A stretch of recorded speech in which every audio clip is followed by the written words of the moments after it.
Hello. Good morning, good afternoon, and good evening.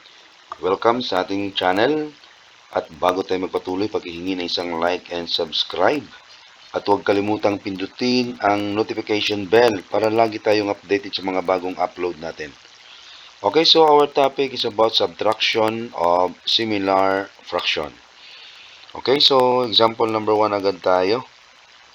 Okay, so number 1 example, 2 pip minus 1 pip. Okay, so ang gagawin lang natin dyan, okay, i-rewrite ko muna, 2 pip minus 1 pip. Okay, so ang gagawin natin kapag similar fraction or similar yung kanilang denominator, ang gagawin lang ay kopyahin yung kanilang common denominator na 5. Tapos ang numerator, isubtract natin yan, 2 minus 1, so that is equal to 1 over 5. So ito na yung final answer natin, 1/5. Next, number 2, 4 over 7 minus 2 over 7. So, rewrite natin muna para mas klaro ha. So, the same pa rin yung kanilang denominator. So, kopyahin yung kanilang common denominator na 7. Tapos, yung 4 at saka 2, i-minus natin yan. 4 minus 2. So, that is 2 over 7. So, final answer. Next, number 3. Madali lang yung topic natin. So, negative 5 over 10 minus negative 3 over 10. Okay, rewrite muna natin yan para mas klaro. Okay, so negative or minus negative 3 over 10. So, apply natin yung rule ng subtraction. First, kopyahin natin yung si negative 5 over 10. So, mag-subtract tayo, di ba? So, kapag mag-subtract tayo, we have to change the sign of the subtrahend, then proceed to addition. So, itong sign ni negative 3, so magiging plus na yan. Tapos, itong negative, ito, i-change natin yan into positive. Okay, so plus, tapos yung negative 3 magiging plus 3 yan. Okay, so positive 3 over 10. So, equals, pwede natin kunin yung kanilang common denominator na 10. Tapos, yung sa taas, kopyahin natin yan, negative 5 plus 3. Okay, dito tayo sa baba konti. So, negative 5 plus 3, that is negative 2 over 10. Bakit negative 2? Kasi mas malaki si 5 compare natin kay 3, di ba? So, we have to copy the sign of the bigger number and then subtract. So, that's why nagiging negative 2 over 10.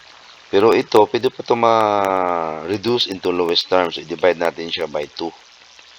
Si denominator, i-divide din natin by 2. Kung ano yung i-divide mo sa numerator, ganun din sa denominator. So, negative 2 divided by 2, that is negative 1, over, yung sa denominator, negative 10 divided by 2, that is positive 5. So, therefore, ito yung final answer natin, negative 1 over 5, or negative 1/5. Next, number 4. Negative 4 over 15 minus 1 over 15. Okay, so rewrite muna natin yan. Okay, minus 1 over 15. So, equals, kunin agad natin yung kanilang common denominator na 15. Then, negative 4. Tapos, change natin yung sign ng subtrahend. Then, proceed to addition. So, magiging plus na yan. And then, itong positive 1 magiging negative 1. Okay? So, equals negative 4 plus negative 1, that is negative 5 over 15. Okay? Negative 5 siya kasi the same yung kanilang sign. Okay? So, kapag mag-add tayo ng the same sign, ang gagawin ay i-copy yung kanilang common sign na negative, then i-add. Okay? So, that's why nagiging negative 5 over 15 yan. This is 15 ha. Ayusin lang natin. Baka,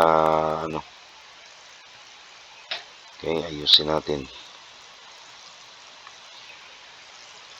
So, ngayon, pwede pa itong ma-reduce into lowest term. So, i-divide natin siya by 5. Si 15, divide natin siya by 5. So, yung final answer natin dito is negative 1. Kasi negative 5 divided by 5 is negative 1. Over, si negative 15 divided by 5, that is 3. Or negative 1/3. Or negative 1 over 3. Okay, next, yung last example natin, number 5. 6 over 9 minus 6 over 9 minus negative 2 over 9. Okay, so kopyahin muna natin yung 6 over 9. Tapos, change natin into, so from negative 2 magiging positive. Then, proceed tayo ng addition. So, from minus, magiging plus na yan. So, yan, plus na. Then, ang negative 2 magiging positive 2 na yan over 9. Okay? Then, equals, i-add natin yan, 6 plus 2, that is 8. Then, over 9. So, hindi na siya pwede ma-reduce. That's why, therefore, ito yung final answer natin, 8 over 9. So, maraming salamat sa panonood at pakikinig. At again, sa hindi pa nakasubscribe, pakisubscribe na lang at huwag kalimutang pindutin ang notification bell para lagi tayong updated sa mga bagong upload natin. Maraming salamat and God bless.